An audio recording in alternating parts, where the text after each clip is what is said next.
On orientation day, all beast-taming freshmen gathered to select their spirit beasts. In my past life, the class valedictorian chose a nine-tailed silver fox with the purest bloodline. As the bottom-ranked student, I got stuck with a mongrel brown bear of the most diluted lineage. Soon after, the great frost descended, and through our bonded contract, I gained my bear's innate skill, cold resistance. The nine-tailed fox chosen by the class monitor froze to death on the first day of the apocalypse before it could mature. Consumed by jealousy, the class monitor conspired with other students to kill and cannibalize both me and the brown bear. When I opened my eyes again, I'd returned to the day of spirit beast selection. When the monitor chose the brown bear before I could, I knew they'd been reborn too. Little did she know, the brown bear was reborn alongside me. I barely scraped into the beast-taming department of Gaowu University with the lowest entrance exam score. On orientation day, our homeroom teacher brought 30 spirit beast cubs to class for students to choose their lifelong companions based on academic rankings. As the class dunce with rock-bottom grades, I had to wait till last for my pick, when everyone had made their choices. All that remained for me was a brown bear with the most diluted bloodline. Just as I reached to pick up the bear, a girl's voice suddenly shouted, "Wait!" Loretta, the top student who'd finished selecting her spirit beast first, stood up clutching a snow-white fox kit with nearly translucent fur and rushed toward me. Without explanation, Loretta shoved the white fox into my arms, then snatched up the lone brown bear from the crate as if afraid I'd take it back. "You take the white fox, I'll have the brown bear." The entire class gaped in shock at this exchange. Even the homeroom teacher frowned disapprovingly. 1. Everyone knew this white fox cub had the purest bloodline among the newly arrived spirit beasts, with 80% ancient lineage purity, far superior to some common brown bear with merely 20% bloodline purity. The difference between them is like night and day. No one could understand why Loretta would give up the white fox to choose a brown bear instead. The teacher urged, "Loretta, choosing a spirit companion is no joking matter. It determines your future potential." Quickly swap back with Fiona, biting her lip with glistening eyes. Loretta declared selflessly, "Fiona needs this white fox more than I do. My grades are excellent. I'll progress quickly with any spirit beast, but Fiona's cultivation talent is average. If she's stuck with such a mixed-blood brown bear, her entire future will be ruined. I insist on exchanging spirit beasts with her." Loretta's words drew thunderous applause from the entire class. Everyone was deeply moved by Loretta's selfless spirit. The homeroom teacher praised Loretta. "Cultivation begins with the purity of one's heart. Your flawless benevolence will carry you far, even if your spirit beast isn't the strongest." Then she frowned at me. "Fiona, what are you waiting for? Hurry up and thank Loretta." I blinked and extended the white fox forward. "No need to trade with me. I actually really like that brown bear." Loretta's eyes flickered with unease as she clutched the brown bear tighter. The way she frowned while hugging the little bear made it seem like I'd bullied her. She spoke softly, "Fiona, you don't need to test me. I genuinely want to trade with you." I wasn't buying her act and insisted, "Really, no need." Before I could finish speaking, something suddenly bit the webbing of my right hand. Looking down, I saw the little white fox had bitten me.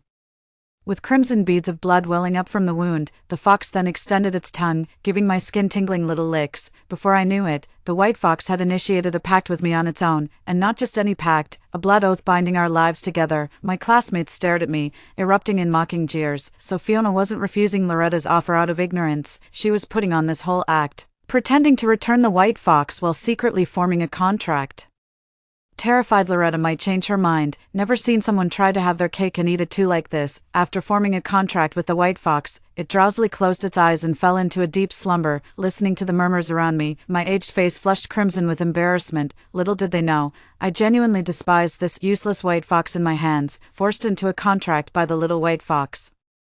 I could only endure the scornful glances from others and return to my seat in bitter resignation. Only I knew this seemingly coveted white fox would become a useless burden in half a month. No, Loretta knew it too. The moment she abandoned the white fox to compete with me for the brown bear, I realized she was reborn. Just like me, in our past life, Loretta chose the white fox, leaving me bound to the unwanted brown bear by default. Little did we know.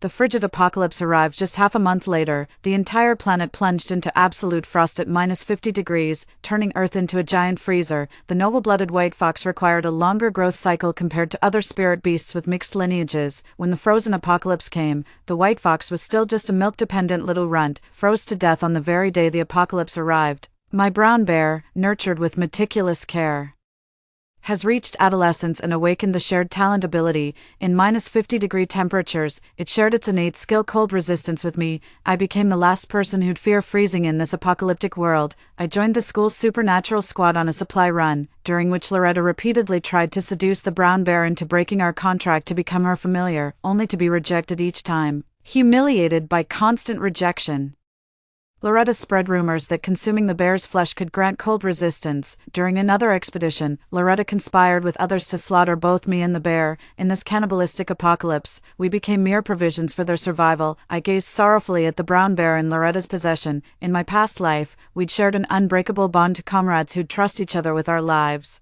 Never did I imagine she'd steal him from me in this incarnation.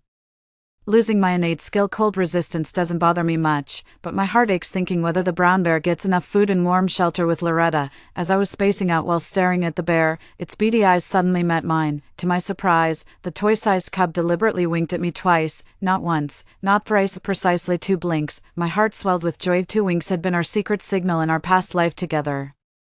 2 blinks, that's his way of telling me everything's fine. From how I'd tried to keep the brown bear around earlier, he'd realized I was reborn too. Now he's using the same method to show me he's also reliving this life.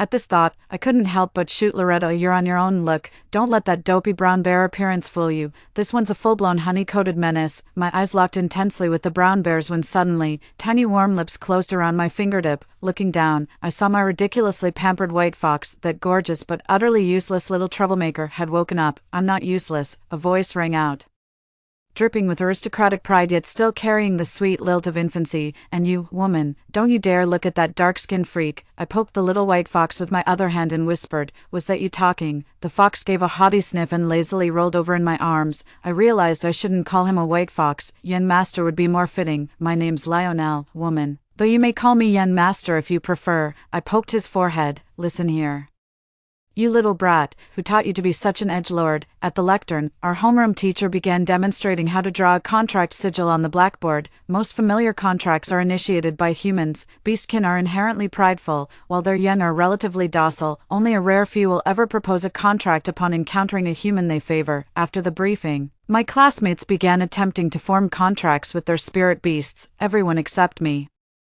Who would have believed I'd get forcibly courted by a noble white fox if they hadn't seen it themselves? "Lionel, why did you initiate the contract with me?" Lionel wrinkled his nose. "That woman reeks," I teased. "Loretta's the campus belle. Countless guys are literally chasing her scent." Lionel scoffed. "They're blind. Her soul stinks." "What about me then?" I joked, poking fun at him. The white fox in my arms nuzzled deeper into the crook of my leg, its tone slightly awkward.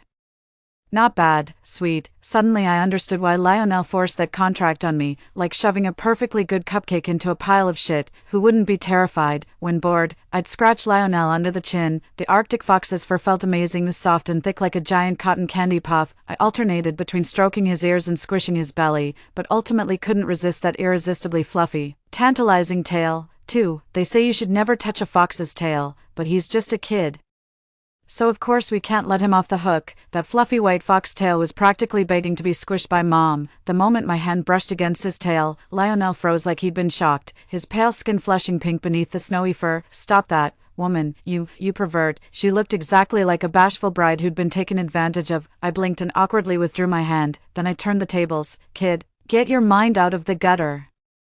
Lionel's eyes welled up with tears of frustration before he huffily turned away, completely ignoring me. In the classroom, Loretta was the first to complete the contract formation. A flicker of triumph crossed her delicate features as she initiated the pact with the brown bear. The contract formation enveloped the bear, spinning rapidly. Within the formation, the brown bear channeled its spiritual energy and stealthily altered 2 strokes of the magic circle. The formation silently transformed from an equal contract into a master-servant pact. Only now, the brown bear became the master, and Loretta the servant. This was an ancient formation we discovered together in ruins during our training journey. Never imagined the brown bear would now use it to trap Loretta. The brown bear who just sealed the deal with Loretta gave me a triumphant glance, so I stealthily hid my hand under the table and gave him a thumbs up. "That's why you should never cross an honest man, woman, you wicked woman." A petulant voice exploded in my ears. "Oh, there goes my tsunder, a little lordling with his middle schooler arrogance and paper-thin pride. How am I being bad?" I absent-mindedly pinched his squishy cheeks, surprisingly soft despite their lack of flesh. "You touched my tail, then had the nerve to flirt with another man, some sunburnt freak." Lionel's voice grew increasingly plaintive. I let out an almost imperceptible sigh, just another jealous little lordling throwing a tantrum. After all classmates completed their contracts, the homeroom teacher distributed cultivation resources to each student. I kept one spirit stone for myself and fed the rest to Lionel as treats. Lionel crunched through 19 spirit stones like they were potato chips. I hadn't even left the classroom when all my spirit stones were already depleted. My classmates stared at me with bewildered expressions.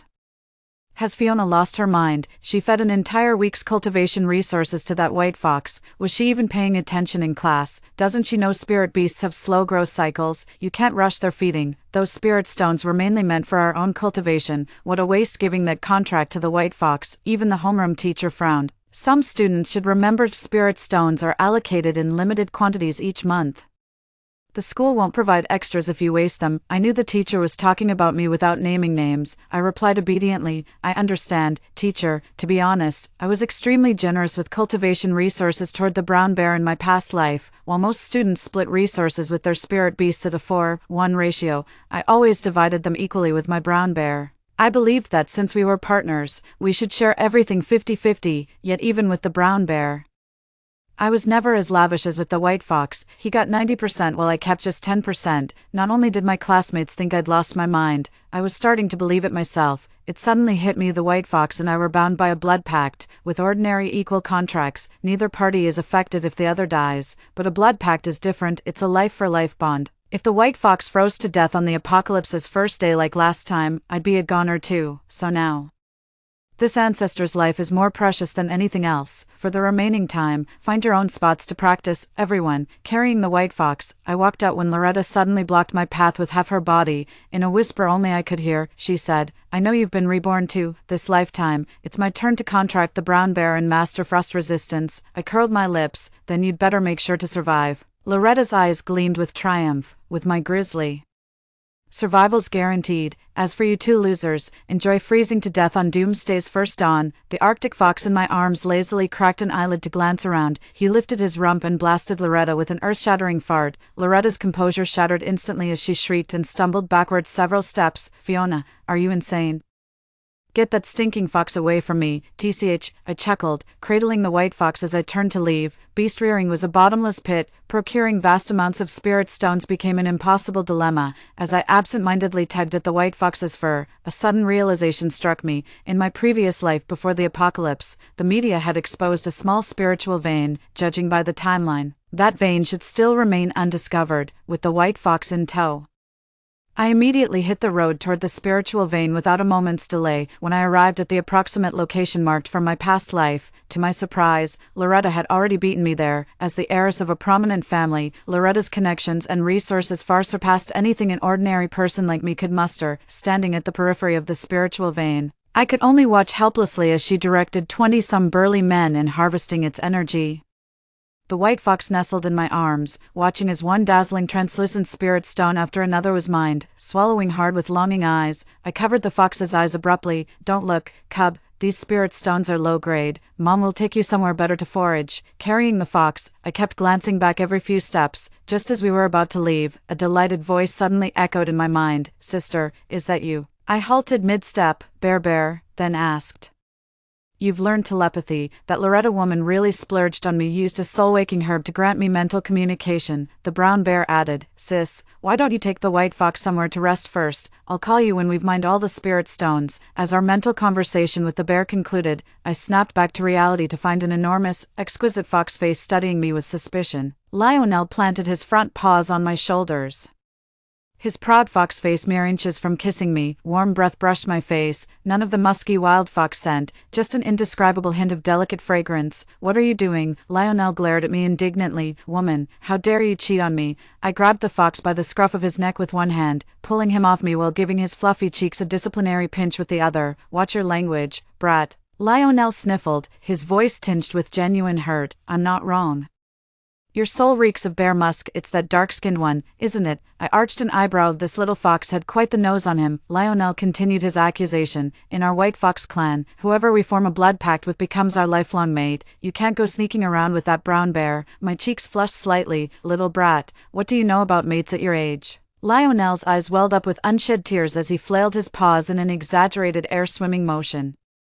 I leaned forward and stuck my tongue out at him. My damp, pointy muzzle tapped against my cheek. Before I could react, the culprit quickly withdrew its head and whispered, "I kissed you, so you're my mate now. This spot's mine. No one else gets to kiss here." I stood frozen, my lips twitching involuntarily. Did I just get flirted with by a baby Arctic fox? I left the spirit vein to the brown bear while carrying Lionel back to the car. We cooled off with AC and munched on watermelon. Then found a documentary to play on the center console screen. The film was so dull it had me nodding off in no time. When I woke again, dusk had settled in. The remote mountain woods held not a single light, swallowed whole by the soundless dark. Right then, the brown bear's message came through. "Sis, hurry over, they've all left," I answered. Looking down, I saw Lionel glaring at me with wary accusation. I instinctively felt guilty. Genuinely experiencing the awkwardness of a cheating spouse caught red-handed, I explained, "We weren't talking about anything else." Lionel turned away sharply. "No explanations, I won't listen. I'm not speaking to you all day." Under the night sky, I carried the white fox in my arms, step by step approaching the ley line's location. Just as the brown bear had told me, the area around the ley line was deserted, leaving only a concealment array to hide its presence. The white fox watched me approach the ley line. Though curious about my purpose, it stubbornly kept its earlier vow of silence. Pouting with suppressed curiosity, I paced around the magic formation when suddenly the brown bear dispelled it. Poking its head out to look at me, now able to speak, it waved at me and called out, "Sis, come quick." The white fox in my arms bared its teeth at the bear the moment it spotted him, curling up defensively with a vicious snarl. I quickly covered the fox's muzzle and shot the bear an apologetic smile. "The white fox is a bit mischievous." The brown bear led the way ahead. "It's all right, sis. Don't be mad at your little brother." I covered the white fox's mouth, but his voice exploded in my mind. "Holy shit, he's a two-faced snake, a dark-skinned schemer. Let me go. I'm gonna kill him. I swear I'll kill him today. Fiona, don't stop me." No man can tolerate seeing his woman cheat right in front of him.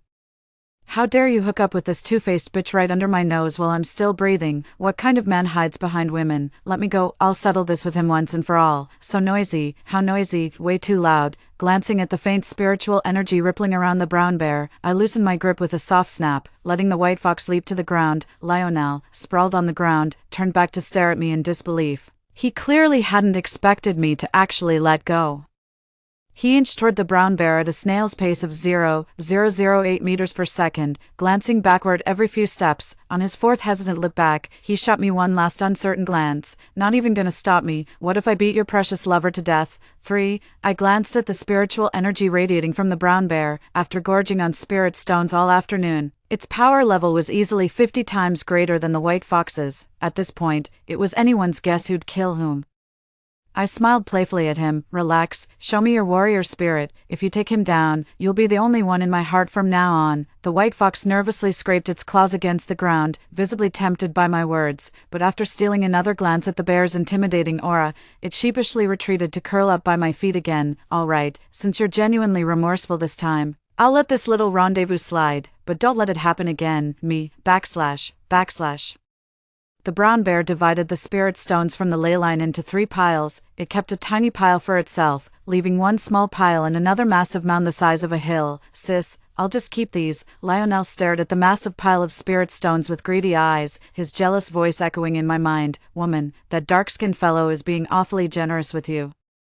The brown bear pointed at a small pile and said, "Big sis, this should be enough for your cultivation." Then gesturing toward the enormous heap, he added, "Give all those to little brother." "Holy shit," Lionel's dramatic voice rang out again. "Woman, that dark-skinned guy isn't into you." "I think he's into me." I flicked Lionel's forehead. "Is your brain wired for romance? You see flirting everywhere." Lionel still looked defiant. So I murmured, "Do you still want those spirit stones?"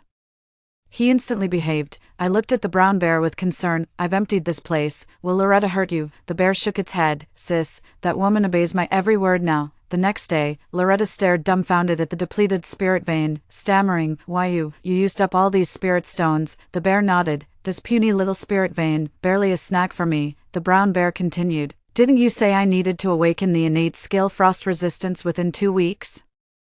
I just tried sensing it, and I think I can feel the barrier to awakening." Hearing this, Loretta's expression softened slightly, but she still couldn't help grumbling about how the bear had devoured the entire spirit vein yet only gained a minuscule amount of spiritual energy. "At least you can awaken it, but your bloodline is truly inferior. All that consumption for such a pitiful energy gain." The brown bear scoffed. "If you had issues with my lineage, You shouldn't have chosen me in the first place. I never begged to be selected. Now I'm under so much pressure that my innate abilities might not even awaken properly. Loretta knew how invaluable the brown bear's innate skills would become when the polar apocalypse arrived in half a month. Panicking at the thought of the bear's abilities failing to manifest, she blurted, "Don't stress, that's not what I meant at all. If I cared about bloodlines, I wouldn't have chosen you." "Fine."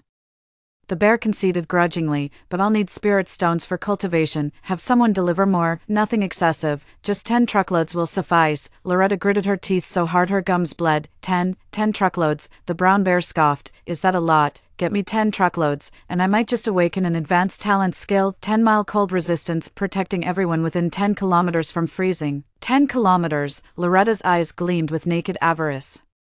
If the Ice Age apocalypse came, she could make an entire 10-kilometer radius immune to cold. At that point, wouldn't she basically be the Ice Queen of the apocalypse? Loretta gritted her teeth. "Fine, just wait, 10 truckloads it is. I'll get them for you. When the apocalypse comes, money is just worthless paper." Though Loretta came from a powerful family, everyone dismissed her warnings about the coming Ice Age apocalypse as a joke.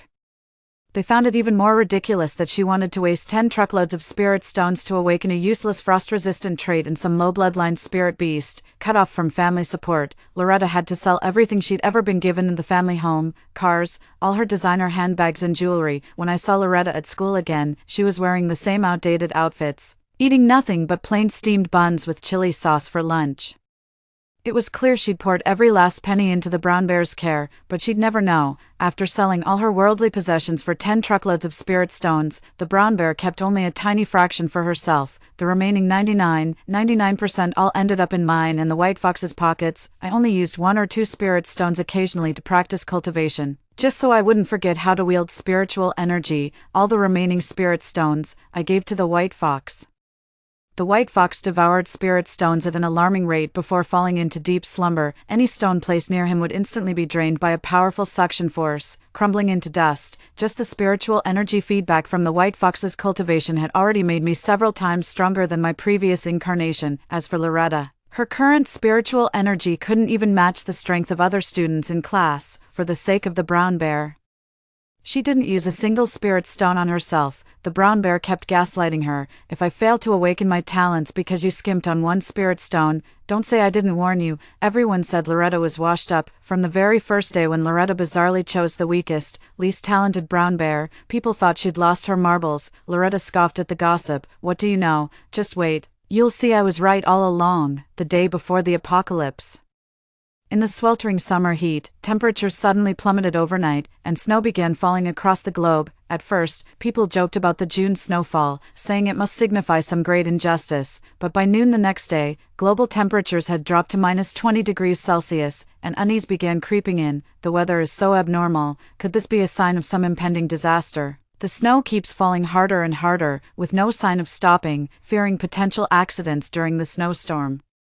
The school has recalled all students to campus. In the girls' dormitory, Loretta shivered as she bundled herself tightly in a quilt. Having neglected her cultivation for some time, her spiritual energy had dwindled to barely more than an ordinary person's. Her nose was red and raw from the cold, constantly dabbing at it with tissues. "Brown bear, has your innate talent awakened yet?" The brown bear lumbered about, lazily gnawing on spirit stones. After 10 days, its frame had expanded several sizes, now entering its adolescent phase. "Take it easy, almost there." A growing suspicion crept into Loretta's heart. She probably thought, in her past life she was just a penniless girl. Even if she explored ruins everywhere, the spirit stones she could provide the brown bear would be far fewer than the resources she's supplying in this lifetime. How come the brown bear awakened its talents in the previous life, but seems to be struggling in this one? Brown bear, are you keeping something from me? The brown bear feigned anger. "After all my hard training for your sake, you'd actually doubt me now? I thought even if my innate abilities aren't fully awakened yet, I could at least share some warmth with you. But fine, take these spirit stones back. I don't need them. My thick fur will keep me alive without your precious stones." Loretta panicked immediately. "I was wrong. This is all my fault. I just spoke in anger. Please keep using the spirit stones. Nothing matters more than awakening your innate abilities. I'll let you off this time." The brown bear snorted coldly before resuming gnawing on the spirit stones. Between bites of spirit stones, the bear spared a wisp of warmth for Loretta, just the slightest warmth. He'd hate for Loretta to freeze to death before the real apocalypse arrived tomorrow. That'd ruin all the fun. Feeling the faint warmth envelop her, Loretta stopped doubting the bear's intentions. After forming a beast contract, both human and beast cultivate spiritual energy while reciprocally transferring 1/10 of their gains to each other. The spiritual energy the brown bear transferred to Loretta remained consistently feeble, proving it had absorbed scarcely any power. Little did Loretta know, this wasn't due to the bear's poor absorption, but because their master-servant contract allowed the bear to arbitrarily decide how much energy to share. In another dorm room, I curled under blankets watching movies on a projection screen. Every spirit stone in the room had turned to dust, yet the white fox lying on the cashmere rug still hadn't awakened. Unbeknownst to anyone, the fox had already shed its juvenile form, growing into the full stature of a mature spirit beast. I stepped off the bed and checked the fox's breathing. Its faint pulse still lingered. The wall clock inched toward midnight as the true apocalypse loomed. In this life, the white fox probably won't freeze to death on the very first day of the apocalypse. Boom, the midnight bell tolled. Global temperatures plummeted precipitously once again. The thermometer indoors shows the room temperature has plunged to -50 degrees. As a cultivator with the white fox's spiritual feedback, my chi reserves make this level of cold negligible. Outside, the snowfall intensifies, piling up as high as a full story. The homeroom teacher initiated a roll call in the group chat for status updates. The school stands ready to dispatch rescue teams for any struggling students. Due to the extreme cold weather and staff shortages, the school urgently recruited volunteers. I signed up as a volunteer to distribute supplies to students in various dorms. When I reached Loretta's dorm, I deliberately walked past it. As classmates began confirming receipt of supplies in the group chat, Loretta added me, "What's going on? Where are my supplies?" I immediately posted several photos in the group chat, clear evidence of Loretta stockpiling massive supplies from the supermarket in advance. I said, "The school announced critical supply shortages, with this heavy snow showing no signs of stopping anytime soon. Shouldn't we reserve these resources for those who need them most?" Classmates started flooding the group chat with comments. Did our class monitor get some insider information? Why else would she hoard so much food and daily necessities? With all these supplies already, how dare they still compete with us for resources? Isn't she the class leader? Why can't she share the supplies with us? Loretta suddenly found herself being morally judged from a high ground. Loretta tagged me again. "Stop pretending. You knew about the coming Ice Age apocalypse too, and hoarded just as much. Why don't you share your portion?" I handed out 2 empty instant noodle boxes. "I have no idea what frozen apocalypse you're talking about. Everyone knows my family's poor. I only bought so many instant noodles because they were on sale at the mall, and I've already distributed them all to my classmates," the teacher confirmed in the group chat. The 10 packs of instant noodles everyone received were all distributed by Fiona from her own supplies. The classmates started making sarcastic remarks again. "Did everyone see that? Fiona's way more generous than you." Loretta couldn't win the argument and went silent in the group chat, but she'd already slid into my DMs. "Fiona, what good is your reputation now? That useless white fox you keep must have frozen to death by now." Holding the sleeping white fox's face, I sent Loretta a video. "Is this the pig-like sleeping fox you were talking about?" Though its eyes were closed in the video, the deep, rhythmic breathing left no doubt this fox was living its absolute best life. "No way, you must have pre-recorded this footage. That useless fox grows so slowly and is so delicate it must have frozen to death by now." I yawned and didn't reply to Loretta's message. Despite my spiritual barrier, the bitter cold still chilled me to the bone. As I rummaged through the closet for an extra blanket, a wave of warm spiritual energy suddenly enveloped me. This warmth felt intimately familiar, the comforting heat from Brown Bear's shared cold resistance ability. "Bear, how can you share your innate skill with me without a contract?" "Sis, I've successfully awakened 10-mile cold resistance." It suddenly dawned on me that the Brown Bear's innate ability was never just cold resistance, but rather 10-mile cold resistance. But in my previous life, my capabilities were ultimately limited. I simply didn't have enough spirit stones to fully awaken all of the bear's innate skills in such a short time. To protect me, the brown bear forcibly awakened its ability, resulting in only a watered-down version of cold resistance. I asked her with a cheerful smile, "How's Loretta doing?" The brown bear shared its vision with me. Confident that the awakened brown bear would resist extreme cold, Loretta didn't bother buying extra blankets. Now she's huddled under a summer quilt, her face frozen purple and teeth chattering uncontrollably. Haven't you awakened yet?" The adolescent brown bear leaped onto the bed and with a single butt shove, sent Loretta tumbling to the floor. The impact between the icy floor and rigid flesh produced a sickening crack. Who knew how many bones were shattered? Loretta grimaced in agony, crying out through clenched teeth. "What the hell was that for?" the bear announced. Got some good news for you. My awakening succeeded. Loretta's eyes lit up with excitement, completely forgetting the brown bear had just thrown her off the bed. Hurry, share your skills with me now. I'm freezing to death. The brown bear snorted. When did I ever agree to share anything with you? Loretta shrieked hysterically. I'm your master. I bankrupted myself spending all those spirit stones to awaken you. How dare you refuse to share with me? We've formed a pact. Even if you refuse to share, I can still wield your powers. Loretta frantically tried channeling the pack's magic to borrow the brown bear's abilities, only to realize she couldn't access its power at all. The bear sneered, "Open your eyes wide and see what kind of pact we've truly forged." Upon closer inspection, Loretta discovered 2 runic arrays had been tampered with. The brown bear's eyes flashed with contempt. "See this clearly. It's a master-servant contract. You think you're worthy of sharing my skills?" Loretta lay frozen on the ground. You've been reborn too. On the day the frigid apocalypse arrived, global temperatures were no longer being disclosed. Just like in the previous life, the power grid, water supply, and internet systems collapsed completely. That night, many never woke up again. 5 days later, complete chaos engulfed the school as desperate students began raiding other dorms for supplies. Outside the door, several upperclassmen had me in their sights, assessing my current strength. With the brown bear's frost guard protection and the white fox's spiritual energy boost, I realized even most teachers stood no chance against me now. Even if they outnumber me, I'm not the least bit afraid. As the frantic knocking pounded at the door, spiritual energy gathered in my palms. Before I could strike, a tremendous force suddenly radiated outward from my chamber, just from the sounds alone.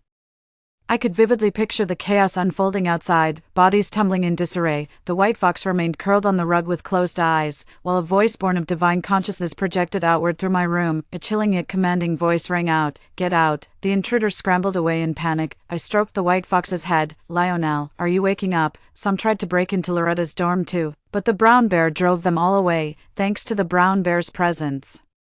Loretta isn't dead yet, but she's hanging by a thread. She lay on the ground, the stench of broken bones oozing from her wounds. Each time she nearly passed out, the bear, conveniently answering nature's call, would drench her face in its reeking piss. The bear called it a gift, warm and fresh, just to keep you from freezing. Brown bears have excellent memories, and they hold grudges, drawing from his past life memories. He tracked down every last accomplice who had conspired with Loretta to murder us, ending them all with his fangs. The remaining people at school bore him no ill will, so the grizzly abandoned stealth and activated his 10-mile warmth ability. A divine warmth surged through everyone within the school grounds, as if blessed by celestial protection. Even Loretta, lying there awaiting death, finally experienced the comforting embrace of warmth.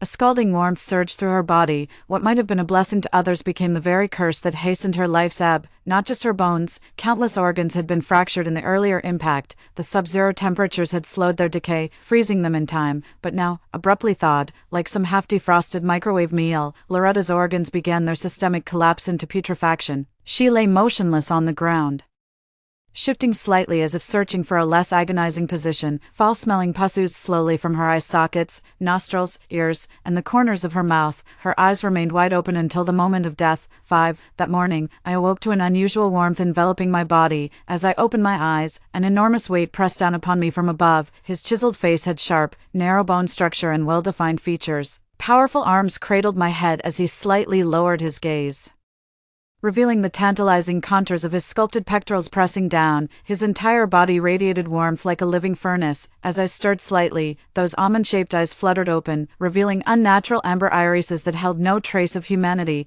The familiar scent made me whisper tentatively, "Lionel." A smirk curled at the corner of his lips as he casually tossed the blanket aside, letting the chilly air brush against my skin. At the same time, his warm, intoxicating presence enveloped me, drawing me instinctively closer into his embrace. He shifted his weight, bracing his forearm against the bed as he hovered over me. My breath hitched as I gazed up at him, his sculpted abs taut with definition, his skin porcelain pale yet radiating raw strength. His waist-length hair cascaded like a waterfall, draping over my collarbone. A fluffy white tail swayed rhythmically back and forth. A magnetic, alluring voice murmured, "Miss me, woman?" Well, that single word woman confirmed it. This was definitely Lionel. I shot him a glare, finally decided to wake up.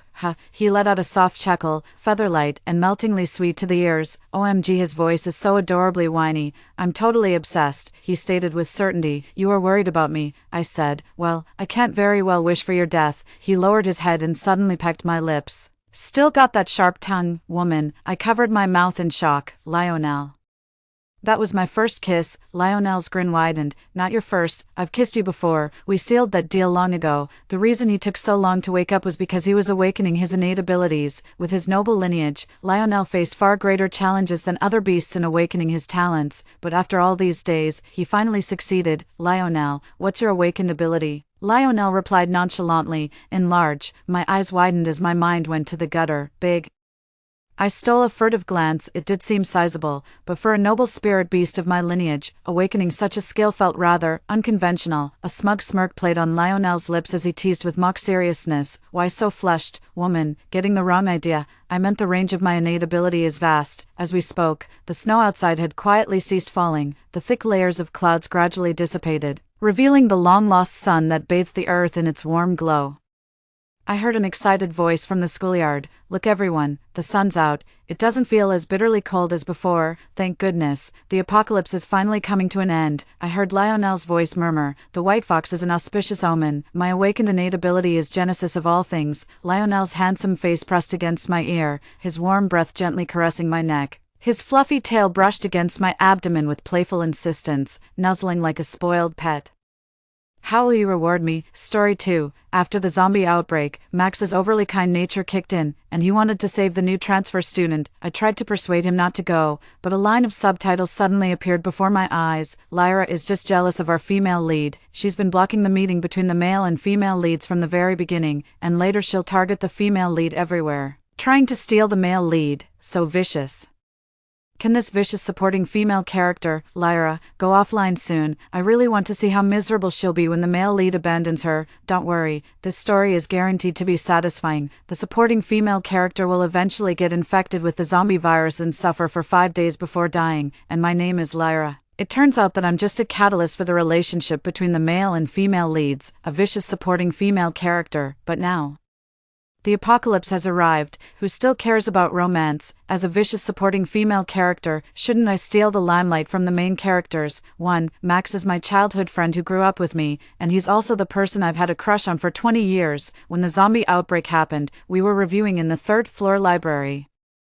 Suddenly, a classmate went berserk and started attacking people, biting anyone they saw, stopping only when they drew blood. The entire study room was in chaos. I immediately picked up a stool for defense and led Max to hide in the nearest office. I don't know how much time passed, but the chaos finally subsided. I searched the entire office and found only 2 bottles of mineral water and a few packs of snacks, which were far from enough to last us until the rescue arrived. At this moment, Ren, the new transfer student, sent Max a WeChat message asking for help. She was also trapped in the library, right above us. Max's overly kind nature took over, and he readily agreed to save Ren. That's when I saw those bullet comments. The bullet comments said that I was jealous of Ren, so I didn't want Max to save her, but luckily, Ren was smart and took revenge on the spot, on the way to save her. I was deliberately tripped by her and almost fell into the mouths of the zombies. Later, using the excuse of fairness, Ren pocketed the only food and distributed it regularly every day, but she secretly withheld my share, and the bullet comments kept praising her for being resourceful. Seeing this, I let out a cold snort. The female lead is so mediocre, yet the bullet comments can still praise her. The apocalypse has come.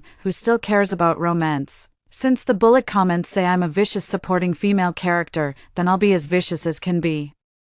Max proposed again that I go with him to save Ren. Lyra, you have good physical strength. Later, you'll be in charge of clearing the way in front, and I'll cover the rear. We must save Ren. I pulled out an office chair, sat down, and crossed my legs. Who said I'm going to save her with you? Max was stunned. How can you be like this? She's our classmate. She just transferred here a day ago.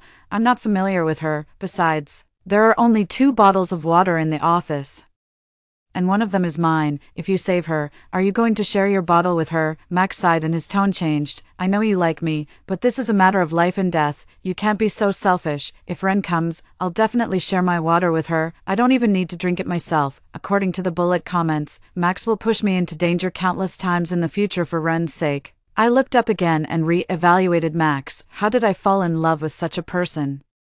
He's overly kind-hearted, thoughtless, and not very good-looking either. My infatuation with him is gone, too. In the end, I didn't go to save Ren with Max. Before leaving, he gave me a disappointed look. I saw those bullet comments again. The vicious supporting female character is so heartless, she won't even save her classmates. Lyra is just jealous. She wants to monopolize the male lead all to herself. Doesn't she even look at herself to see if she's worthy? I remember the original plot wasn't like this, but luckily, the male lead is going to save our precious girl. As soon as Max walked out of the office, the zombies outside let out low growls, and there were chaotic footsteps in the corridor. I hope their male lead can come back alive, I thought. It doesn't matter if he dies either. An hour later, a blue curtain was thrown down from the window. At the top end of the curtain were Max and Ren. Since I didn't go with him, Max changed his strategy. He first met up with Ren and then tried to move to the office directly above me and come down through the window. Max jumped down first and didn't say a word to me, as if he was still angry with me. In the past, whenever Max was angry, I would immediately apologize and try to cheer him up, but this time, I didn't move. Max felt embarrassed and leapt up to communicate with Ren, teaching her how to slide down safely. Ren was too timid, hanging at the window. She was so scared that she kept screaming, "Brother Max, what should I do? I'm so scared." Her voice was so loud that it attracted the zombies outside the door. Just then, the country issued a notice stating that zombies have very poor eyesight and mainly locate their targets by hearing and smell. If Ren didn't shut up, she might attract the zombies to break down the door. If more zombies were attracted, the office door wouldn't be able to hold them back. Thinking of this, I immediately scolded Ren. "Shut up, screaming will attract the zombies." Ren pouted, looking as if she was about to cry. Extremely aggrieved, Max gave me a dissatisfied look and coaxed her in a low voice. "Ren, be good, let's keep quiet, slide down slowly, and I'll protect you down here." That tone made me feel goosebumps all over. How come I never noticed before that Max was so disgusting? But the bullet comments didn't think so. The cold and aloof male lead is so gentle with our precious girl. It's definitely love at first sight. Real couples are so sweet. I'm dying of sweetness. It would be great if there wasn't that vicious supporting female character getting in the way. Lyra should just die already. 3. After Ren was rescued, she was still in a state of shock and hid in Max's arms with red eyes. Max coaxed her gently. The two of them were like a married couple. When Ren calmed down, her eyes darted around, looking everywhere, and finally focused on the few remaining food items and water on the table. She stood up and walked over to the food. "Brother Max, we don't know when we'll be rescued, so I think we should manage these food items uniformly and distribute them fairly." Max nodded. "You're right. Lyra, come here, let's discuss how to divide them." At this moment, the bullet comments appeared. Our precious girl is about to fight back. Who told the supporting female character to scare our girl on purpose just now? Our girl shouldn't give her a single drop of water. Later, she'll kneel down and apologize to you, begging for your forgiveness. The male lead will unconditionally side with our girl later. I'm loving this. I curled my lip in disdain. The idea that I would actually kneel down. How stupid do they think I am? I ignored Ren's gaze and directly picked up a bottle of water and 2 packs of snacks. "This is mine. It doesn't belong to the public supplies. You two can divide the rest as you like." Ren got angry. "How can you be like this? Just because you say it's yours doesn't mean it is. How are the two of us supposed to divide the rest?" Max also looked angry. "Lyra, you can't be so selfish. These were found in the office and don't belong to you. Give them back quickly." Max reached out his hand to me. In the past, whatever Max wanted, I would immediately give it to him. Even if I had to eat instant noodles for a whole month, I would still buy him branded goods. But now, water and food are essential for my survival. As a vicious supporting female character, I'm not going to give them up. I unscrewed the water bottle and took a sip. "Rescuing her was your idea alone, and it has nothing to do with me. Before you went to save her, we already divided the supplies, and you also promised to share your share with Ren." "What? Is classmate Max going back on his word?" I took out my phone and played the voice recording I had just made. "When Ren comes, I'll share my share with her. I don't even need to drink it myself." After hearing the recording, Max felt embarrassed and didn't pester me anymore. He opened a pack of potato chips and handed it to Ren. "Eat. I won't let a girl go hungry, no matter what." Ren was so touched that her voice trembled. "Brother Max, you're so kind." She became even more pitiful looking. The bullet comments were polarized. On one side, the coupled shipping group was crazily enjoying the sweetness of their relationship, while on the other side, the hate group was cursing me non-stop. I rolled my eyes at them. I had been browsing the internet for a long time but hadn't seen any local rescue information. All kinds of rescue phone numbers were constantly busy. I didn't know when the rescue would arrive, and these few packs of potato chips wouldn't last more than 2 days. How was I going to get more food next? For, in less than a day, Ren had eaten all the snacks and drank half a bottle of water. Snacks are high in salt, and eating too many makes you thirsty. A person can survive for 1 to 2 weeks without food, but without water, they can't survive more than 3 days. This bottle of mineral water was extremely precious.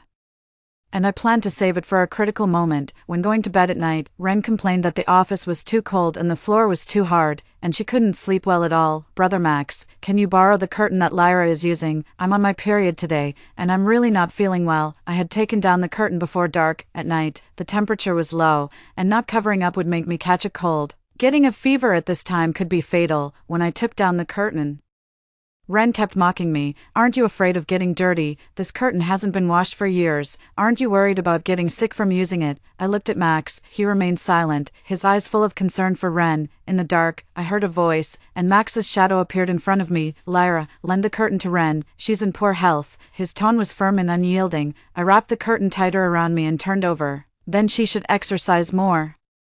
Max's hand hung in the air awkwardly. Seeing this, Ren coughed softly and weakly. Brother Max, it's all my fault. I don't want the curtain anymore. Can you hold me while we sleep? The two of them hugged each other and fell asleep. I calmly looked at the bullet comments that appeared before me. Our girl's move is so clever. Lyra must be grinding her teeth in anger. Watching the person she likes sleeping with someone else serves her right. Who told her not to give the curtain to the female lead? She's as strong as an ox. Does she still feel cold? Spoiler alert, our girl isn't some delicate female lead. Lyra is going to have a hard time tomorrow. I'll wait and see. 5. Food and water were being consumed faster than I had imagined. Max gave his food to Ren yesterday and didn't eat or drink anything himself. No, his stomach was growling non-stop. Ren suddenly suggested, Brother Max, let's go outside to find supplies. I know where there's food. As she said this, she glanced at me intentionally or unintentionally. I decided to play along and pretended to be interested, eavesdropping on their conversation. Ren said, I saw the cleaner buy a box of bread, and it's in the janitor's room. There's also a classmate who always brings a big bag of snacks whenever she comes to the library. Yesterday, I saw her in the study room next to ours. Oh, right. I also saw students from the food major in the library.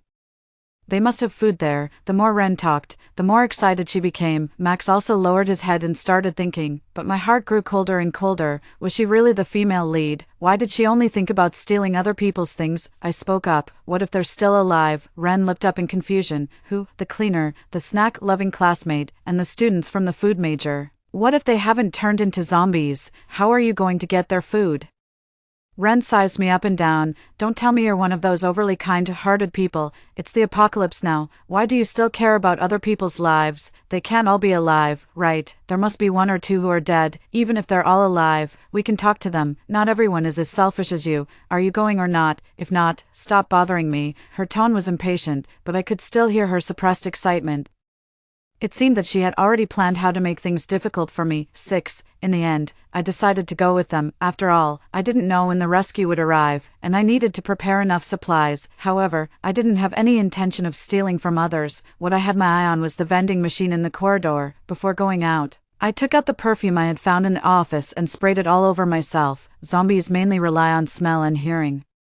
As long as we masked our human scent and moved carefully, we should be fine. The perfume was of the cheapest kind. Ren pinched her nose in disgust and refused to spray it on herself. I'm not as tough-skinned as Sister Lyra. Spraying this kind of perfume on me will make me allergic. Max lowered his head again and gently coaxed Ren. While acting coquettishly, Ren looked at me provocatively. Once everything was ready, we opened the door and peeked out to observe the situation in the corridor.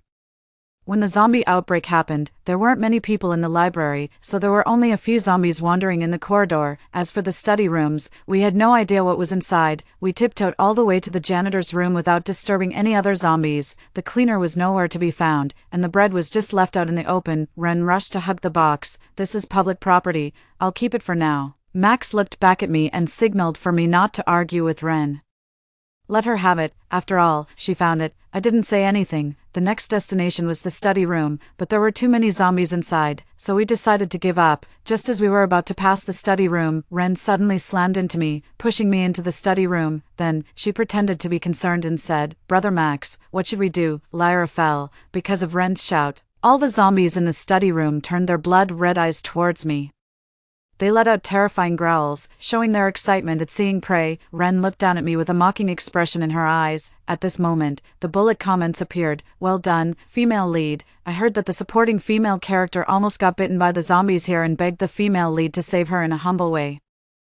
So satisfying. This was ridiculous. Who said I could only beg humbly for help? I lowered my head and shouted as loudly as I could. All the zombies, upon hearing my scream, suddenly turned around and ran towards us in a bizarre posture. Ren's eyes widened. Are you crazy? Summoning all the zombies here means none of us will be able to escape. I grinned. She wanted me to get bitten in the chaos, so I would make the situation even more chaotic. As for who would survive, it would be up to each person's abilities. The mutated zombies didn't have reduced mobility. They rushed up in 2 or 3 steps. I picked up a stool for defense, while Ren hid behind Max and shrieked. I really wanted to free up a hand and give her a slap. A few seconds later, a louder noise came from the other corner of the 3rd floor. The zombies were attracted by it and ran in the opposite direction of us. I took the initiative to deal with the 3 zombies in front of me. Suddenly, a head popped out from the reading room next door. Classmate, run over here. Seeing that the zombies were temporarily held back, I quickly opened the vending machine and stuffed all the food and drinks in it into my backpack. Ren urged Max to run to the reading room. Max, surprisingly, started to care about me. Lyra, feel free to load up. I'll keep watch for you. I knew what he was up to and directly refused. I can handle it alone. Even if you help, I won't share with you. Max was embarrassed, and Ren pushed him into the reading room. After filling my backpack to the brim with as much as I could carry, I followed them in. The bullet comments appeared again, as expected of the female lead. The protagonist's halo is so strong, she met the main force right away. If it weren't for our precious girl's protagonist halo, Lyra would have died 800 times already. She should kneel down and thank her quickly. Lyra is really annoying. When will she go offline? I ignored these brainless remarks and carefully observed the reading room. There were several trapped students in the reading room, and a familiar face, the cleaner aunt. Students, are you all right? Max wanted to step forward and thank them, but Ren grabbed the corner of his clothes. We didn't ask for help, but they suddenly showed up and pretended to be good people. They must have some ulterior motives. We can't be too trusting. The ulterior motive she mentioned was the box of bread that originally belonged to Aunt Zara, the cleaner. Max seemed to be convinced by what she said and stopped in his tracks. Aunt Zara's smiling face froze in place. I took out a few bottles of water and stepped forward to give them to Aunt Zara. Thank you for saving me. This is a small token of my gratitude. My actions made it clear to them that I wasn't on the same side as Ren and Max. At night, Aunt Zara shared some of their dinner with me.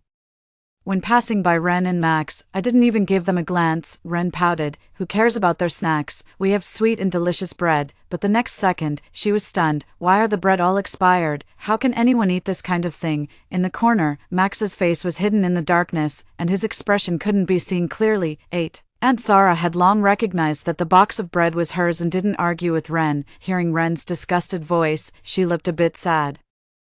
I spoke up in a timely manner and told them my plan. There's too little food in the library. We should move to the cafeteria. If anyone is willing to come with me, I'll share the food I got from the vending machine with everyone. The school cafeteria has 3 floors, and there are at least a dozen shops on each floor. After moving there, we can eat hot meals and hold out until the rescue arrives. Many people were tempted. Ren crossed her arms and rolled her eyes. Lyra, don't be so naive. The cafeteria is so far from the library. Who knows how many zombies there are on the way? Do you have the guts to go? I was just about to retort to Ren. Max suddenly said, Lyra, moving to the cafeteria is really dangerous. I don't want to see you get hurt. I object to this proposal. Damn it. It's so disgusting. I almost threw up my dinner. At this time, someone in the reading room spoke up. Who are you, Mr. Objector? What right do you have to object if we don't go to the cafeteria? Are we just going to wait here for death? The food in the library is limited and won't last until the rescue comes. Exactly. If we don't leave now, we won't have the strength to deal with the zombies in a few days. I agreed to move to the cafeteria. Max's face turned dark from being scolded and he didn't say anything more. The transfer plan was quickly finalized. Max, surprisingly, came to me. I want to bring Ren to participate in your operation. Please, he frowned. And it seemed very difficult for him to say this. I don't agree. On what grounds? I've humbled myself and come to you. Can't you control your temper? Ren is so hungry that she can barely walk. Just give me some face. The bullet comments appeared in a timely manner, and a few of them were different from the previous ones. Lyra is just being naive. No wonder she'll die early. Why has the plot changed? It was the female lead who proposed going to the cafeteria before. And it was also the female lead who got on good terms with the cleaner aunt. The male lead is so greasy, your face is like a doormat. Doesn't anyone think the female lead is really stupid? Even now, she dislikes the expired bread and would rather starve than eat it. I silently gave a thumbs up to these 2 bullet comments. The apocalypse has come. What's the use of face? Can it be used as food or exchanged for supplies? I turned around and left, ignoring him unexpectedly. The next day, Max and Ren had the nerve to follow the team. I wanted to drive them away, but Aunt Zara stopped me. Forget it, they're just kids, let them come with us. 9. Before going to the cafeteria, I proposed going to the school broadcasting room to turn on the broadcast first. Most of the zombies would be attracted by the broadcast, and we would be much safer on the way. As soon as we went out, the zombies in the corridor all looked our way. Some people were so scared by the dense crowd of zombies that their legs went weak, and they trembled as they walked, let alone killing the zombies. I picked up my self-made weapon and accurately stabbed it into the zombie's eye socket. A second later, the zombie fell straight down. See, they're not invincible, their brains are their weakness. Stab them in the eyes or temples to kill them, seeing that I easily dealt with these living dead monsters. The other classmates also summoned up the courage to attack the zombies. Ren retorted, but these were our classmates before. How can you kill them without batting an eye? You're just like a murderer. When I was inspiring everyone, Ren stood up and caused trouble. The classmates who had almost overcome their fear hesitated again and put down their weapons after hearing her words. I was furious. I pushed Ren violently and pressed a utility knife against her neck, my eyes fierce. If you can't keep your mouth shut, I don't mind making you shut up forever. Seeing Ren being threatened, Max felt a bit reluctant. Ren is just soft-hearted. Why are you scaring her like this? I looked at Max coldly. Her words will get everyone killed. If you're also muddle-headed, I'll kick you both out of the team. Max wanted to say something but stopped. The bullet comments appeared. Why has the plot changed again? It was the supporting female character who was being sanctimonious before. Lyra is so cool. Is she still the vicious supporting female character? She's more like the leading lady. I never noticed before that Ren is so sanctimonious. The male lead is also so spineless. Indeed, birds of a feather flock together. I nimbly picked up my weapon and stabbed it into the zombie's eye socket, dealing with the zombie that was attacking me from behind. They're not our classmates anymore. No, they're just a group of bloodthirsty monsters. Pick up your weapons and eliminate these monsters. After my continuous encouragement, everyone started killing the zombies, except for Ren. She hid behind Max, acting weak and delicate. Max not only had to kill the zombies in front of him but also protect Ren. He wished he had more hands and eyes. A trace of dissatisfaction flashed in his eyes. After successfully reaching the broadcasting room, we turned on the broadcast and played songs on a loop. When the broadcast sounded, all the zombies went crazy and ran towards the speaker, their red eyes fixed on it. We took the opportunity to leave the library and head to the cafeteria across the lawn. 10. Most of the zombies in the cafeteria were also attracted away by the broadcast. Only a few zombies with broken legs that couldn't run fast were crawling on the ground. After entering the cafeteria, we closed the door first and then cleared out the remaining zombies inside. After clearing the disabled zombies in the hall, we inspected each kitchen compartment. After making sure there were no more zombies, we were so exhausted that we lay on the ground and didn't want to move. Great, we don't have to eat potato chips anymore. I really want to eat meat. I really miss the braised chicken and iron plate rice in the cafeteria. Ren suddenly volunteered to go to the back kitchen and cook for everyone. Aunt Zara saw that she was alone and followed her. Auntie can cook, you just help Auntie pick the vegetables. But a few minutes later, a scream came from the back kitchen. When we arrived at the scene, we only saw Ren sitting on the ground. Aunt Zara's throat was tightly bitten by a zombie beside the cabinet, and blood was gushing out. Ren hurriedly explained, someone who was bitten was hiding in the cabinet.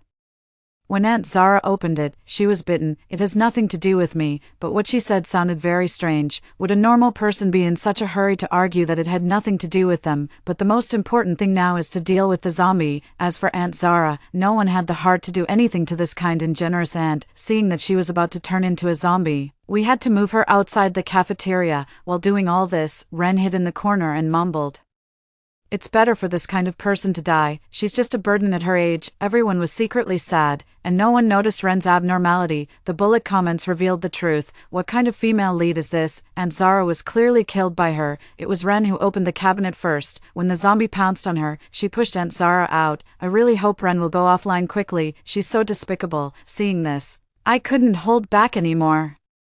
I grabbed Ren's collar and pressed her against the wall heavily. "Tell me, did you kill Aunt Zara?" Hearing this, Max stopped trying to stop me and stood behind me. She was still arguing, looking at Max with red eyes. "Brother Max, it really wasn't me." As she spoke, she started crying. "I'm so useless. I couldn't protect Aunt Zara. You can punish me." Max softened his heart and grabbed my hand. "Lyra, you can't do this. Ren doesn't have the ability to fight the zombies alone. I know you got along well with Aunt Zara, but her death can't be blamed on Ren. It can only be blamed on," he sighed and continued, it's just that she wasn't fated to live. I was so angry that I slapped Ren with all my strength and pushed Max to the ground. Get out, both of you get out of here. Max, use your pig brain and think. If Aunt Zara opened the cabinet first and was bitten, would she be facing away from the zombie, and you, Ren? Don't think that crying and shedding a few tears can cover up the fact that you're a murderer. At this point, even a fool could figure it out. Max stood there, stunned. Ren stood in front of me and insisted, Aunt Zara's death has nothing to do with me. On what basis are you kicking me out? The cafeteria was taken by all of us, not just you, Lyra. This isn't fair. She even dared to mention Aunt Zara. I've really never seen such a vicious female lead. Fine, you want fairness, right? Then let's have a vote. 11. The voting results came out quickly. Everyone unanimously agreed to kick Ren out of the cafeteria. We've all seen Lyra's abilities. On the way from the library to the cafeteria, she killed the most zombies, and she's really trying to help everyone. So, I trust her. I remember you. You stole Aunt Zara's bread and even disliked that it was expired. The good bread was wasted by flushing it down the toilet. Aunt Zara didn't hold it against you. But you caused her to turn into a zombie. We definitely won't agree to you staying here, right? Who knows, maybe one day she'll push us out to block the zombies. I definitely don't dare to stay under the same roof as her. Ren was stunned. She thought that with her protagonist halo and her pitiful appearance, she would be admired and looked up to by everyone. In the apocalypse, she should have enjoyed the freshest food and a clean shelter. But the truth slapped her in the face. Ren looked at Max, her last hope. Brother Max, I really didn't kill Aunt Zara. You believe me, right? If I'm kicked out, I'll definitely die. You know that I don't have the ability to protect myself. Max was silent. He knew that if he pleaded for Ren at this time, he would also be kicked out. Without food and shelter, they would soon become the zombies' food. Looking at Max's evasive eyes, Ren erupted. Lyra, you bitch. You're just jealous of me. You're jealous that Brother Max is nice to me.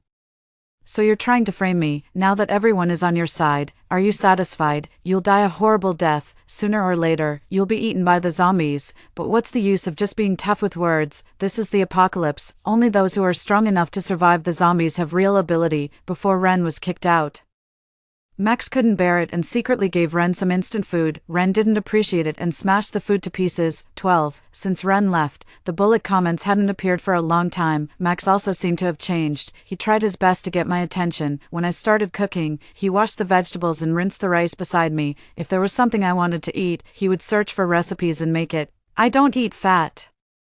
So he carefully removed it bit by bit until only the lean meat was left. One day, he summoned up the courage to sit beside me and asked, Lyra, you said you would like me for a lifetime. Does that still count? I was stunned. It took me a long time to remember that I had said that to Max when we were playing house when we were kids. I was just being naive when I was a child, Max said seriously, but I took it seriously. I got into the same university as you and chose the major you like.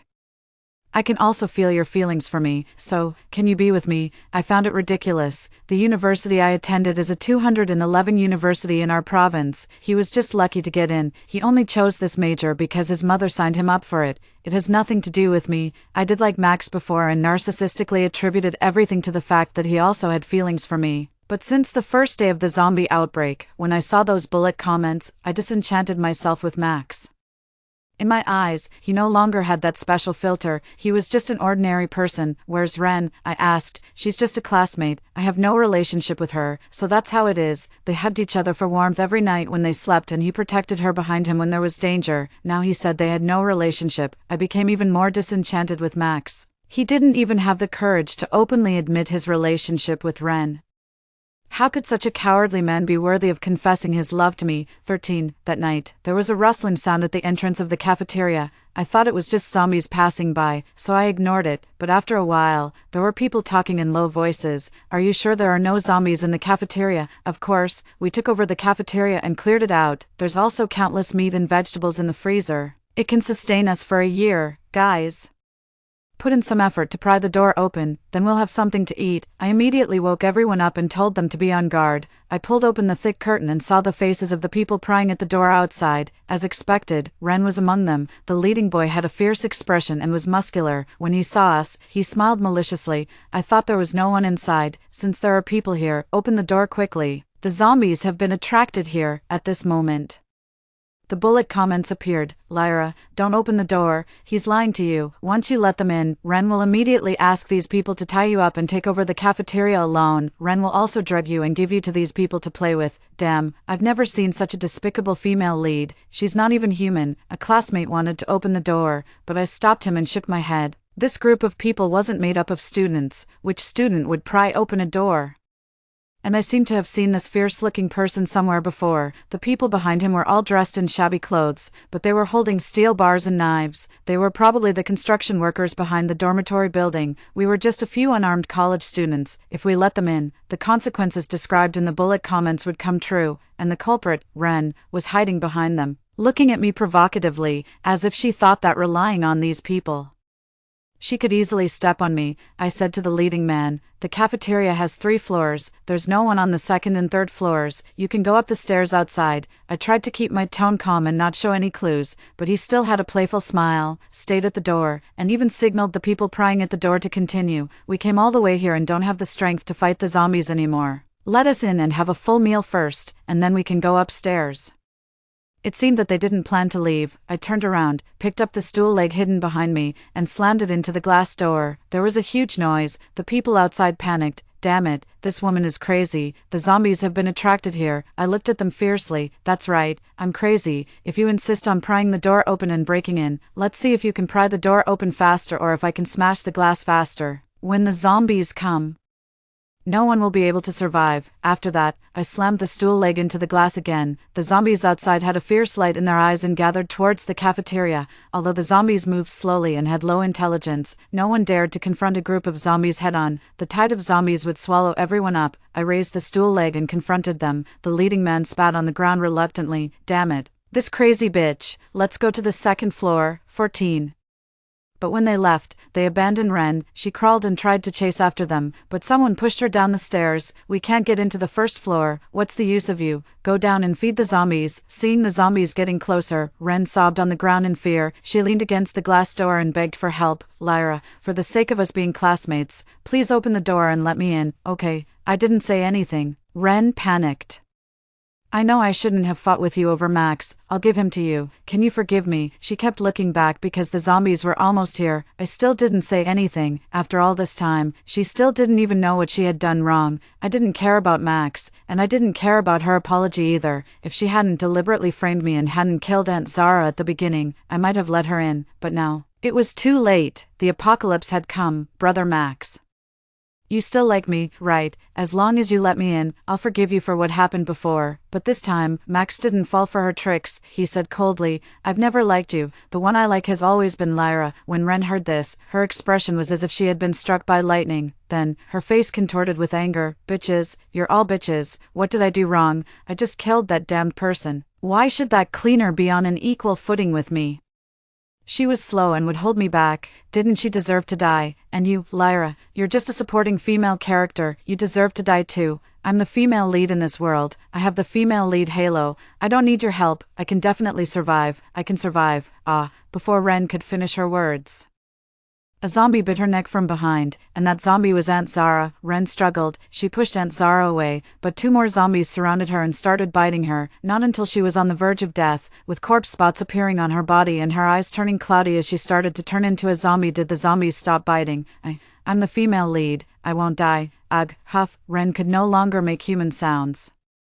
She had completely turned into a zombie and started hitting the glass door unconsciously. I don't know where Max had hidden. I put down the curtain and turned to leave. 15. A month later, the roar of a helicopter sounded outside. The dense crowd of zombies ran following the sound, pouring out from the streets and alleys and gathering in the same place. The country issued a rescue notice, starting from today. Conduct a carpet search and clear out the zombies. The military has established a safe base, and the common people can go there on their own. For those who can't go, supplies will be regularly dropped in each area. Pay attention to collecting them. After waiting for the tide of zombies to pass, I put on my backpack, picked up my weapon, and opened the door of the cafeteria. After taking a look at the shelter where I had stayed for a month, I headed towards the safe base without looking back. Story 2. When the zombie apocalypse broke out, My boyfriend ran off with my best friend and all the supplies. Left with no options, I unexpectedly found myself with over 999 zombie followers. It turns out, in the eyes of the zombies, I was a great beauty. My looks drove all the zombies wild. In this zombie-ravaged world, countless zombies fought over me out of jealousy, food, shelter, status. I lacked nothing.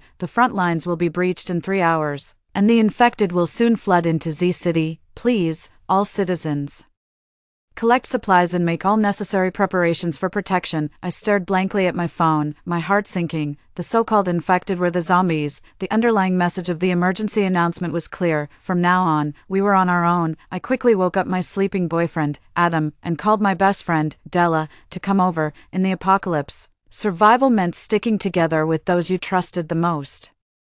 We started listing all the supplies we might need on a piece of paper: food, clothing, and weapons for self-defense. We only have 3 hours. What have those people been doing? They are completely unprepared, Adam complained. After quickly taking inventory, we rushed to the nearest supermarket. The supermarket was already in total chaos, with life and death at stake. All the rules of human society were thrown out the window. Get supplies. It was a free-for-all at that moment.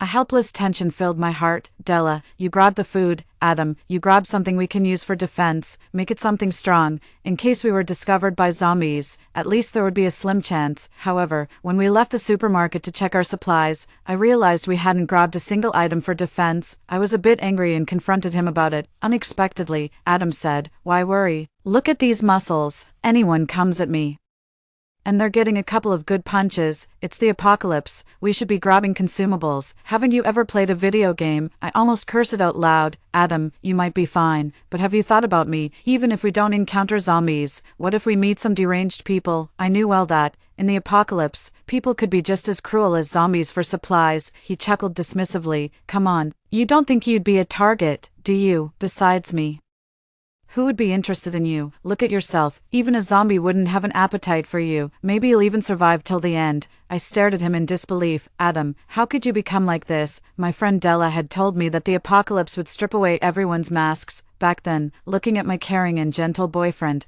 I thought we would never turn against each other. Changed. He scoffed with disdain. I'm just telling the truth. If it weren't for me wanting you, you'd probably still be a virgin by now. His mask had fallen, revealing a face full of disdain and harshness. Yes, I wasn't particularly attractive. Plus, my looks had worsened with the stress of working night shifts after graduation. I had sacrificed my youth for what I thought was our future together. Only now did I realize that his future had never included me. All the beautiful memories shattered in an instant. I was furious, pointing at his nose. Adam, if you hadn't shamelessly chased after me, I might not have even accepted you back then. In school, there were plenty more guys after me who were better than you. It seemed my words had triggered some unpleasant memories for him. As his expression turned ugly, I had never seen him look so terrifying. It scared me into taking a step back. He advanced towards me, grinding his teeth as he spoke. Emily, you didn't really think I liked you, did you?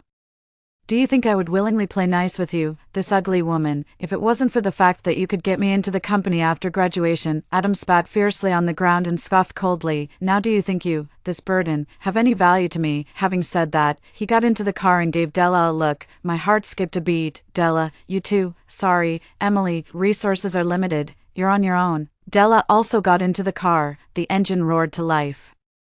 Adam stuck his head out of the window, his lips curling into a smirk. Emily, just so you know, Della and I have been together secretly for a while. We thought about including you, but since you put it that way, let's each find our own fate. The car suddenly started, and Adam floored the accelerator, taking all the supplies with him, leaving me all alone. Adam, how cruel you are. At this moment, there were only 10 minutes left until the zombies arrived. The supermarket had already been looted empty. Only a few scattered figures remained on the streets, all of whom were unfortunate ones who hadn't managed to grab any supplies. There was no time to worry about supplies now. Surviving was what mattered. I couldn't afford to waste any more time. I rushed at top speed towards the nearest abandoned residential building. The elevator had long since stopped working. I climbed the stairs straight up to the rooftop. I hadn't even caught my breath when another problem arose. The door to the rooftop was already rusted shut and wouldn't lock. This meant that once the zombies discovered me, I was certain to die, but it was too late. Piercing screams came from below as zombies swarmed in like ants, kicking up clouds of dust. Those who hadn't managed to hide were either infected and turned into zombies or torn into pieces. The scene was something even a biohazard movie would consider restrained. All I could do was curl up on the rooftop, trembling as I listened to the screams outside. Any further struggles seemed futile. Perhaps, under the cover of night, I might have a glimmer of hope. Soon, night fell. I was both tired and hungry, struggling to keep my eyes open. I pinched my thigh to remind myself that I absolutely couldn't sleep now. Suddenly, a clanging noise in the stairwell jolted me awake. Several zombies were searching through the stairwell, each with their mouths agape. Remnants of human flesh hanging from their lips. I quickly covered my mouth, afraid to make any noise. Just then, my phone in my pocket received a video call. I intended to hang up quickly, but my trembling hand somehow answered the call. On the screen, Della and Adam's faces appeared. They were eating steaming hot noodles, enjoying the sight of my miserable state. "Emily, you're still alive." "Ha, that's just great," I muttered. "Have you eaten? We don't have much here. Just some instant noodles to get by." I was so annoyed. The instant noodles were even my favorite flavor. I was about to turn off the video call. Adam's eyes lit up as he looked past me. "Holy crap, with so many zombies behind you, you really are bad luck. Good thing I didn't bring you along." I looked behind me. The zombies, having heard the noise, were swarming up to the rooftop. This was the end. Why were all the zombies coming straight for me? The leader of the zombies seemed to be their king. With a well-defined face and blue pupils, he was surprisingly handsome. Oh no, what kind of luck does Emily have? What did I do to deserve the attention of the zombie king? What was strange though, since they were here, why were they each carrying gifts, Gucci bags, big diamond rings, luxuries I could never afford in a lifetime, and they brought rice, oil, fruits, and vegetables. Seriously, are they here to support the Red Army and show sympathy to the locals? The zombies want to take Emily for a hot pot. "Emily, don't hang up the video. I want to see how zombies eat people." In the video, Adam and Della carefully finished the last sip of their instant noodle soup, not forgetting to tease me. I covered my stomach, which was rumbling with hunger, utterly speechless. Everyone's picking on me. Facing a large group of zombies rushing towards me, I closed my eyes in despair. Countless zombies surrounded me in an instant. 1 second, 2 seconds. 3 seconds. After about 10 seconds, I wasn't torn apart and devoured. Suppressing my fear, I cautiously opened my eyes. To my surprise, all the zombies around me were kneeling on one knee, holding gifts, and looking at me with devout faces, especially the zombie king in front of me, dressed in a tailcoat, sporting a slicked-back hairdo, holding flowers. Wait a minute, this scene, why does it look so familiar? It was like a group of devoted admirers proposing to their goddess. Just then, wearing a white wedding dress, holding flowers, beautiful like a fairy tale, remembering that early summer, I cared for you, being silly together, sang a voice. Cupid gently flies under the moonlight. Pandora hears the answer. The church bells knock the code of happiness. "Oh my love, let's get married. I really want to have a home with you." Music started playing, and a fierce-looking zombie came towards me carrying a speaker. On another side, a zombie lit a large circle of heart-shaped candles. I was completely flabbergasted, wanting to have a home with you, really wanting to have a home with you. Playing this song at this time, Mr. Zombie, is this polite? So, even when zombies eat people, they care about the ceremony. Setting up a candlelit dinner, Adam and Della appeared entertained by the spectacle in the video, seeing their smug faces. I was about to hang up, but then, a whirring sound caught my attention. It was the sound of a drone's wings spinning. I looked up. A small drone was slowly flying towards me, equipped with a miniature camera. I was overjoyed. I immediately started waving frantically at the drone. This appears to be a standard government drone for emergency reconnaissance. I'm saved. It was a turn of fate that almost brought tears to my eyes. Through a small speaker, the drone shouted at me. "The government rescue organization is doing its utmost to find survivors. Please rest assured. Reinforcements are rushing to your location." I quickly asked, "How long will that take?" "They could arrive in as little as an hour. Please hang in there. The government rescue organization won't give up on any citizen." I was dumbfounded. "Is your camera broken? Can't you see the thousands of zombies surrounding me? And there's even the menacing gaze of the zombie king." 1 hour. By the time the rescue team arrives, the zombies would have finished me off, down to the last bone. On my phone, Adam and Della watched as I went from despair to hope and back to despair. They laughed gleefully at my predicament. "Emily, my dear, I'll mourn for you. We're going to hang up now. This scene is too gory for my delicate sensibilities." With a beep, the video call ended. I gritted my teeth in anger. If I, Emily, survive this, you two are the first I'm coming for. But I knew too well, today was likely my last. At that moment, my dire situation was being live-streamed by the drone. On the other side of the drone, thousands of survivors were watching the live broadcast. It turned into a rescue livestream. Somehow, I had become the main character, a single woman trapped within a massive army of zombies. The sensationalism was explosive. Word spread quickly. Survivors hiding in shelters and ruins crowded into the livestream. Zombies ahead, high buildings behind. She's in a no-win situation. Let's pray for a miracle for this young lady, so full of life, alas. Hey. But why do these zombies move so strangely? It doesn't match their daytime behavior of bloodthirsty killings. In an underground research lab, staff of the Zombie Defense Research Council were also watching the live stream. They observed and noted how zombies ate people, their methods of attack, and so on, all invaluable data. Professor, these zombies aren't acting as you described. They're playing music and setting up candles. It's starting to look more like a human ritual. Zombies have long lost their senses. How could they retain human-like cognitive traits? This must be some mysterious pre-meal ritual. The professor, looking at the screen, confidently defined the situation. A mysterious ritual, yes, probably thinking that performing such rituals could make them stronger, or like in the West, praying before a meal. And what about these fruits and vegetables? Idiot, of course. They're using them as seasoning, behind the screen. Hearts were gripped with fear. No one thought I would survive. In front of me was the most ferocious and bloodthirsty zombie king. His viciousness and combat strength were more than 10 times that of ordinary zombies. Amid the romantic candlelight and music, I quietly awaited my impending death. But then, the scene before me completely shattered my expectations. The ferocious zombie king knelt on one knee, holding flowers in one hand and reaching out to me with the other, just like a prince wanting to take a princess's hand. What prince? This is Emily, facing a bloodthirsty zombie king. The zombie king opened his nearly falling jaw, making unintelligible noises. Despite his murky eyes, there seemed to be a hint of affection. I couldn't understand a word, yet I could feel that he didn't intend to eat me. However, this shocking scene still sent shivers down my spine. Inside the research institute, the experts looked at each other in bewilderment. None of them had seen anything like this before. This must be some sort of pre-dinner ritual. Definitely, one suggested. Baker, turn on the simultaneous zombie language translation. This could be incredibly important for our research. Soon after, the translation was activated, now broadcasting the translation.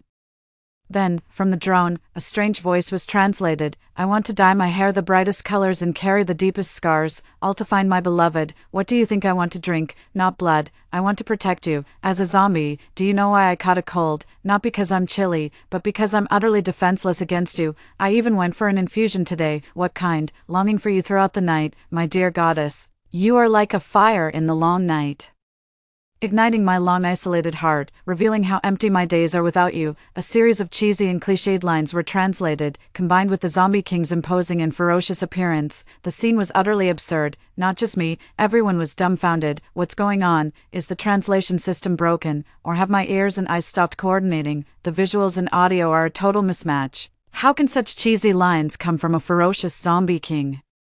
It's so awkward I could break into a laser dance on the spot. It's outrageous. Almighty Zombie King, with all your minions around, how can you say such things? Blink if you're kidnapped, or has someone possessed you? The live chat exploded in an instant. Professor, you said zombies don't engage in courtship. I never said that. The professor replied, awkwardly adjusting his glasses. Maybe. This girl is just irresistibly charming to zombies. Meanwhile, other zombies also started gibbering at me. Ah, my queen, you are the light of my life. In this world, only you can command me, and I am willing to be your faithful admirer. I would do anything for you, collect all the human brains you desire. Hearing these words, I was petrified. I'm just an ordinary person with average looks. How did I become a supreme beauty in the eyes of zombies? I've lived for over 20 years and had only a handful of admirers. How and why did I suddenly have so many suitors? And apparently, each one was crazily devoted. Thousands of zombies crowded around, confessing their love like a tidal wave. I used to fear such absurd dreams would bring divine retribution, but their love declarations were so cringeworthy, I wanted to crawl into a hole. Countless viewers were watching, although at this moment, I didn't understand why I had become their goddess. But since they regarded me as their queen, saying that they were at my command, didn't that mean I could start giving them orders? Through the simultaneous interpretation provided by the drone, I cautiously spoke. Make way. As expected, the zombies cleared a path for me to descend the stairs. I was shocked. Could they actually have taken a liking to me? The thought of living among a horde of zombies was horrifying. To dispel any fantasies they might have, I quickly made up an excuse. Hey, big zombie guy. I'm pregnant with my scumbag ex-boyfriend's child. Sorry about that. To make them believe me, I even restored a photo of me and Adam from the recycle bin on my phone. Unexpectedly, they responded with outrageous comments. The Queen's child should be cared for by us. As long as you agree, the child can take my last name. I was dumbfounded. They were really laying it on thick. The reaction from the Zombie King was even more intense. He burst into a rage and stood up, threatening to avenge me. His call was met with unanimous support. The zombies howled to the skies, their cries echoing like a piercing arrow summoning an army. The entire city's zombie population began to howl violently, shaking the ground beneath them. Even without a translation, I knew they were trying to track down Adam's signal. Soon after, Adam called my phone again. This time, he wasn't showing off but begging for mercy. Emily, it was all my fault. I deserved to die. Can you find it in your heart to forgive me just this once? Through the phone, I could almost see his tear-streaked face. Forgive him. If I did that, I felt I might as well become a saint on the spot. Adam, I've said it before. If I'm fortunate enough to live, you'd be the first one I'd take down. I hung up the phone in silence, coldly addressing all the zombies like a queen. Can you help me catch that betrayer? He needs to pay the price. As soon as I spoke, all the zombies erupted in excitement. They spontaneously formed a search party to hunt down Adam. Some stationed themselves at intersections, setting up checkpoints, while others formed special task forces, chanting slogans like "Avenge the Queen." The scene was spectacular. Adam, now it's your turn to cry. Amidst the large-scale search, a group of zombies escorted me to the Tianhua Grand Hotel. A hotel of such caliber was usually a place I could only glance at while passing by. Now, with the building empty and overtaken by zombies, they turned on all the lights and set up baskets of flowers to welcome me. Although I knew the zombies meant no harm, I was still somewhat afraid, stepping cautiously with each move. However, I soon realized that the zombies were even more timid than I was. Those fierce-looking zombies shyly lowered their heads in my presence, hardly daring to meet my gaze. They quietly served me, like the most loyal servants. Was this the destructive power of beauty? Clang, clang, sounds echoed from behind me. Turning around, I saw a group of zombies carefully prying up the floorboards I had walked on, collecting each piece meticulously, wrapped in a beautiful gift box. It was treated like a treasure. I was completely puzzled. Do you also want to collect the carbon dioxide I exhale? A few minutes later, I was sitting in a luxurious presidential suite. A group of music zombies clumsily began to play their instruments, holding them awkwardly. Surprisingly, it sounded quite good. I couldn't help but applaud. The music zombies were flattered by the attention. One, overly excited, even broke his leg. In less than half an hour, all kinds of human delicacies were served: roast duck, stewed potatoes, beef brisket soup. Is this really the work of zombies? I'd believe it if you told me they were made by human chefs. I hadn't eaten much all day. All pretense of ladylike finesse was thrown out the window. I just picked up the chopsticks and started devouring the food. From the corner of my eye, I saw the gourmet chefs stepping forward. It seemed each was responsible for a dish. Whenever I took an extra bite of a dish, it made the chef who prepared it faint with joy. After the initial 5 dishes, another 9 top-tier dishes were served one after another. I quickly gestured that I couldn't eat that much. I'll get fat, and that won't look good, I said, gesturing. Unexpectedly, my casual remark made the overweight zombies heartbroken enough to jump off buildings. Others immediately started doing weight loss exercises. While exercising, they also shouted, if the goddess would glance at me one more time, I'd be willing to turn into a rack of ribs. After the meal, a zombie waiter with an 8-pack brought out all the hidden wine from the closet in front of me, waiting for me to choose. Wow. One of these bottles could cover my monthly salary. Just because I took a longer look, the zombie waiter eagerly opened it for me. I said thank you out of habit. Looking up, I saw it was a different kind of zombie. Your blue eyes are pretty special, I casually remarked. To my surprise, the zombie excitedly popped his eyeballs out. No, just put them back. It's kind of scary. At that moment, another group of zombies started vying for my attention, eager to impress. The first performed a magic trick. He asked me to guess how many fingers he had. I said 10, then he turned his back and snapped one off right there. The second tried to impress me by playing the drum, but seeing my calm expression, he dismantled his ribs to use as drumsticks. The third was even more outrageous, wanting to perform a trick called 3 Immortals Return to the Cave, but lacking props. He dug out his own eyeballs to use as props, and since 2 weren't enough, he dug out another from a nearby resentful zombie brother, making up 3 and started juggling. Eventually, one of the eyeballs accidentally fell into the soup. The dumbfounded look on the 2 brothers made me burst out laughing. At my laughter, they immediately cheered woefully. Adam, do you like the show? I held up my phone. On the other end of the video were Adam and Della. At that moment, they were completely devoid of any arrogance or schadenfreude. Both were shivering, sitting there scared. with Della screaming several times in fright, "Adam, this is too scary, let's turn off the video." "Della, are you crazy? If you upset Emily Lou, we're all going to get killed by zombies." "But I just can't accept it. Why does she get to stay in a luxury hotel, enjoying gourmet food and wine, while we have to hide in this rundown building, scared and eating cheap instant noodles? Let's not talk about it anymore." The corners of my mouth lifted involuntarily. "Adam, how does it feel to have a taste of your own medicine? This is just the beginning. Wait until we catch you. It'll be a fate worse than death." Suddenly, my phone vibrated. The message was from the government rescue organization. "Miss Emily Lou, the comrades who went to rescue you have been surrounded by zombies. From the drone footage, we witnessed your ability to control zombies, so we earnestly request your help, no matter what." They were in danger because they were trying to save me. I had no reason not to help, so I sent a message back, just 2 simple words: "Can do, soon." They sent me a video call link. I opened it. The live footage of the rescue team being surrounded appeared before my eyes. In the dark environment, only the sparks from gunfire provided light. The team members were pushed into a 2-story abandoned residential building by hordes of zombies. At that moment, they were making their last desperate stand, after 1 round of bullets was fired. They quickly reloaded and fired another, but there were just too many zombies, relentlessly charging one after another. The screams were utterly terrifying in the night. "Bess, how much ammo do you have left?" 2 magazines left, and 1 grenade." "Captain, the zombies are storming the left door again. I need backup here." "Lisa, go support the left door. You must hold on." "Captain, it's just a few of us left. Once the bullets are gone, I guess it's over for us.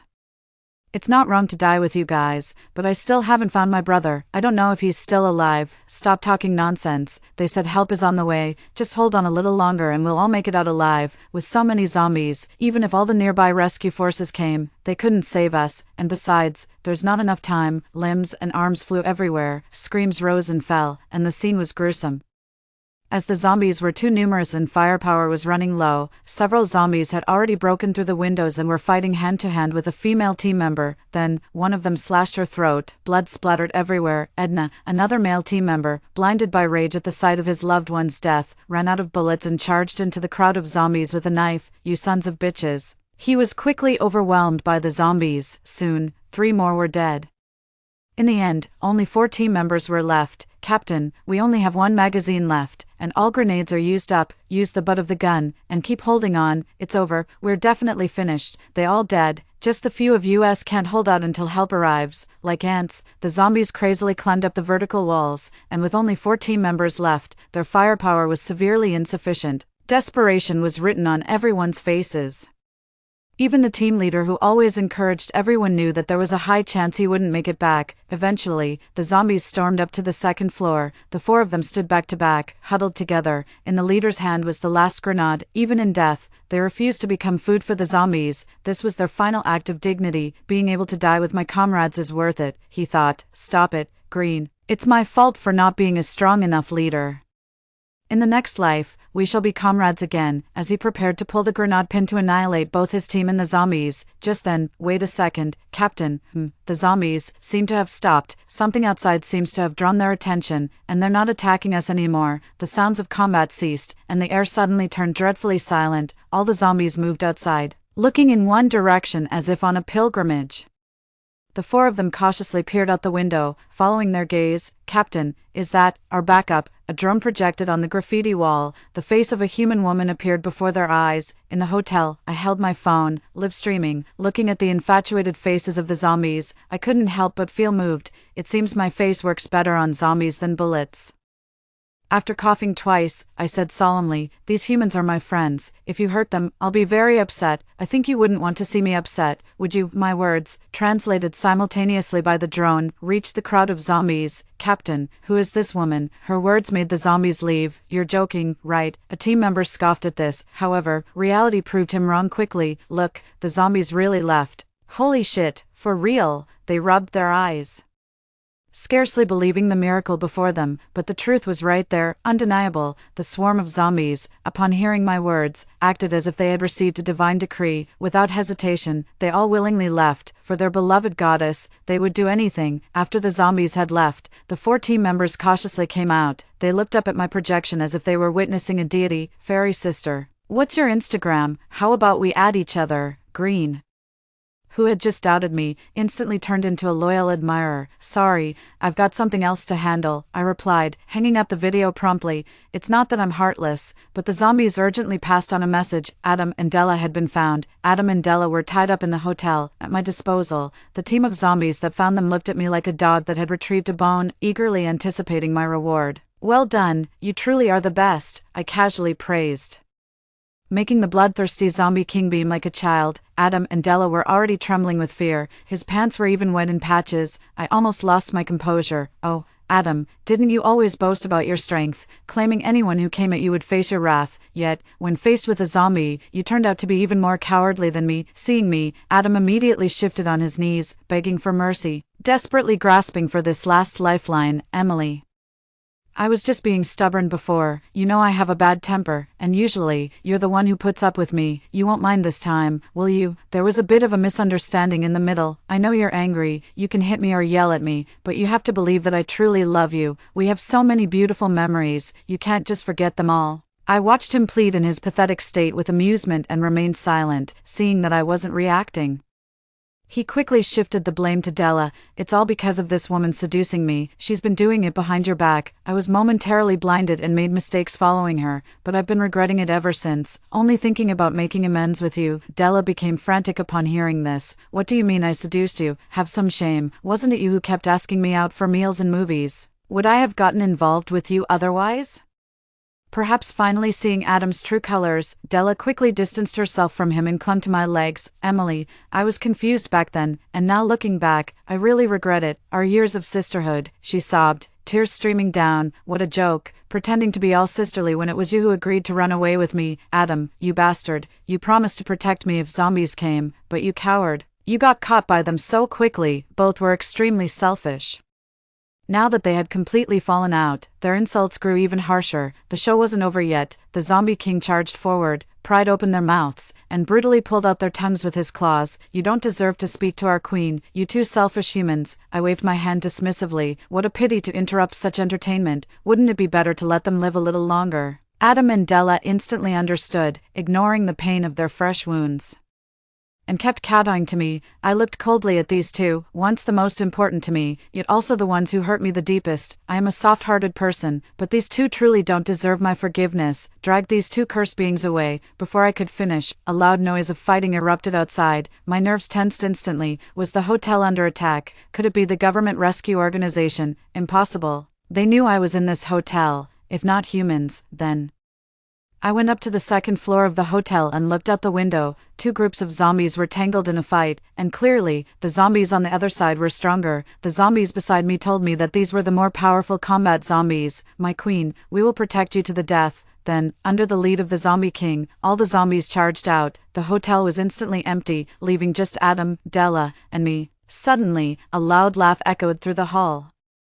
Adam burst into maniacal laughter, his pain soaked in blood only fueling his madness further. He knew both he and Della were not going to make it out alive, yet, seeing me in danger brought him a perverse joy. I snorted coldly, dismissing him as a lost cause. However, given the situation outside, it seemed likely that the combat zombies would soon breach our defenses. The priority was to call for immediate support. I dialed the government aid organization and briefed them on our situation. Shortly after, I received a multi-person call from afar. Seeing their names made me gasp. These were key figures from governments worldwide. I witnessed Emily commanding the zombies. It was utterly shocking, truly unprecedented. One remarked, "Emily represents hope for humanity, a vital key to our survival. She must be protected jointly by all governments." Another added, "I agree, with Emily's capabilities, there's a chance for humans and zombies to coexist peacefully." I was hailed as the hope of all humanity. The brief meeting had one focus, to mobilize all resources at any cost to ensure my protection, but it was too late. The hotel doors had been breached. A horde of combat zombies, their mouths agape and claws ready, stormed in, their menacing eyes soon fixed on me. Swallowing nervously, I thought, if I am to die, Emily, so be it. I refused to end up like Adam, paralyzed by fear. But then, as the combat zombies approached, they suddenly dropped to their knees. What on earth? My jaw nearly hit the floor. "You are the dream in our nightmares. Without seeing your face, even feeding loses all meaning. Please come with us. We will offer you the best the world has to offer." I was taken aback. Turns out, they were just another group of sycophants. Adam and Della were completely stunned. The looks they had scorned were now my greatest asset. Disappointed. It seems I have quite a following among the zombie crowd, I said. With a wave of my hand, a new batch of sycophantic zombies dragged them into a room and locked them up. They liked hoarding supplies, so I decided to let them starve. It was said that every night, the hotel echoed with their hungry howls, heartbreaking to hear, tear-jerking to see, unfortunately. The comfortable soundproofing of the plush hotel room meant I heard none of it. From dawn to dusk, I was attended to diligently. More than 10 days later, Adam Mandela succumbed to starvation, reduced to mere skin and bones, even though the international forces couldn't dispatch armed help in time when the combat zombies attacked the hotel. The power of my appearance once again astounded them. Thus, the global consensus was firm. My appearance was a talisman for protecting humanity. Consequently, a special force was assigned covertly to ensure my safety. They even sent photographers to take portraits and promotional videos of me, which were displayed around survivor camps to ward off zombie attacks. Anyone attacked by zombies could use my photo as a protective charm. It was rumored that zombies, upon seeing my photos and videos, could suppress their bloodlust and refrain from harming humans. This immediate effect quickly made my portraits and videos highly sought after, fetching sky-high prices yet remaining priceless. In every household, there are more or less several portraits of me. I've become the most famous superstar in the world. Even when I'm browsing on my phone, I find that many people have spontaneously organized fan clubs supporting me. Team Emily, north of the equator. Emily is the most beautiful. Emily, the goddess, my deity. The membership is not small, numbering in the hundreds of millions. Seeing these slogans almost made me spit out my soda. Sigh, having too many overzealous fans can sometimes be a hassle. This has given humanity a much-needed breather. During this period, research institutes developed an artificial plasma capable of replacing human blood. With an adequate food supply, the zombies lost their primal drive and their attacks on humans gradually decreased. Over the next decade, humans and zombies began to coexist peacefully. All this, thanks to my extraordinary beauty. The United Nations and the zombie race jointly elected me as the ambassador of human-zombie friendship. When I gave my acceptance speech, half of the audience was zombie fanatics and the other half, devoted human fans.